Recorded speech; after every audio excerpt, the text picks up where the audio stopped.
তো ইয়াবা কার কাছে পাইছে তাহলে? গাড়িতে। এই ব্যবসা কতদিন করেন? এই আজকের থেকে শুরু। কতদিন চলবে না এই ব্যবসা? থেকে তোদের এই থানা থাকবে। আমার বাড়ির লাইসেন্স করা, আমি মদ খাই। অতিরিক্ত কোনো কিছুই ভালো না। ছেলে মেয়েকে অতিরিক্ত স্বাধীনতা দেওয়া ঠিক না। ছেলে মেয়ে কার সাথে মিশে খারাপ বন্ধু বান্ধবের সাথে আড্ডা দেয় কিনা সেটাও পিতামাতার নজরদারি করা উচিত। ছেলে মেয়েকে অতিরিক্ত ফ্রিডম দিলে সঙ্গদোষে সর্বনাশ হওয়ার সম্ভাবনাই বেশি থাকে। 40 পিস ইয়াবা এবং 1 বোতল ফেন্সিডিল সহ রবিউল করিম নামে এক যুবকের সাথে জ্যোতি নামের এক তরুণী চাঁদপুরে আইনশৃঙ্খলা বাহিনীর হাতে আটক হয়। আচ্ছা, আপনার নাম কি? বাড়ি কোথায়? ঢাকা মিরপুর। বাবার নাম কি? বাবার নাম বলা লাগবে? কি না বাবার নাম বলেন? রহমান। ভিডিওতে দেখা যায় ওই তরুণী বলেন, আমি মাদকাসক্ত না, আমি ড্যান্সার, আমি ইয়াবা ফেন্সিডিল খাই না, আমি মদ খাই। মদ খাওয়ার জন্য আমার লাইসেন্স করা আছে। আমি একজন আর্টিস্ট, ওকে, আমি ডান্সার, আমার সবকিছু আছে। আপনারা কি মনে করতেছেন এতক্ষণ? আপনাদের সাথে আইসা এসে কথা বলতেছি, আপনারা আইসা এসে কথা বলতেছেন। ও বাবা খায়, আমি কি দোষ করছি? ভাই আমি মদ খাই, আমার লাইসেন্স আছে, আমার লাইসেন্স করা, আমার বাড়ির লাইসেন্স করা, আমি মদ খাই না। এগুলো কোনো কিছুতে আমি আসক্ত না। আমি ট্যুর দিতে আইছি, ট্যুর দিতে আইসা যে আপনাদের এখানে যে এরকম মানে কেচালে ভাইসা যাবে, আমি বারবার বলতেছি যে আমি মাদকে আসক্ত না, তবু আপনারা জোর করবো আমারে খালি ঠুসাইতাছেন ওই রাইতে থেকে। মানে কি পায়া লইছেন?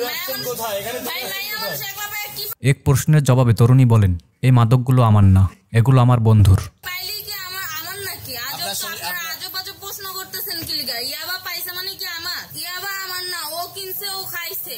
শুনেন একটা কথা বলি, আমি যা তোর ফ্রেন্ড তাই বললে আমি এই পর্যন্ত আসি, থানায় পাড়া দিছি, আমি ওইখান থেকে চলে যেতে পারতাম। সবচেয়ে আশ্চর্যের বিষয় হলো মাদক সহ আটক হওয়ার পরেও তরুণীর মধ্যে ন্যূনতম কোনো আত্মোপলব্ধি লক্ষ্য করা যায়নি। তিনি মনে হয় শ্বশুরবাড়িতে গেছেন, হেসে খেলে সেভাবেই কথা বলছেন। আটককৃতদের জিজ্ঞাসাবাদে চাঁদপুর হাজীগঞ্জ থানার পুলিশ জানতে পারে আটককৃত জ্যোতি নারায়ণগঞ্জের সোনারগাঁ এলাকার চাকলাকান্দা গ্রামের আব্দুর রহমানের মেয়ে, বর্তমানে ঢাকার মিরপুর পল্লবীতে বসবাস করেন। রবিউল চাঁদপুর হাজীগঞ্জ উপজেলার গন্দাব্যপুর দক্ষিণ ইউনিয়নে জয়সারা গ্রামের মতিন মুন্সির ছেলে। তারা পরস্পর বন্ধু এবং চাঁদপুরে ঘুরতে এসেছিল বলে পুলিশের কাছে দাবি করেন। পুলিশ জানায় এ সময় তাদের ব্যবহৃত একটি প্রাইভেট কার জব্দ করা হয়। বুধবার ভোর 4টার দিকে তাদেরকে আটক করা হয়। পুলিশ বাদী হয়ে মাদকদ্রব্য নিয়ন্ত্রণ আইনে মামলা করে তাদেরকে আদালতে প্রেরণ করেছেন। জিজ্ঞেস করেন আমি যে সঙ্গ ভাই, আমি ঘুরতে বেরিয়েছি। হ্যাঁ, তো ইয়াবা কার কাছে পাইছে তাহলে? গাড়িতে। গাড়িতে পাইছে। তো এই গাড়ি কার আপনার না? কার?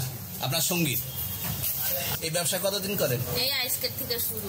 আজকে থেকে শুরু। আর কতদিন চলবে এরকম? থেকে তোদের এই থানা থাকবে। যতদিন এই থানা থাকবে, আমাদের মতন মানুষ থাকবে, ততদিন ব্যবসা চলবে। আপনারা চালাচ্ছেন বিদায় তো চলবে।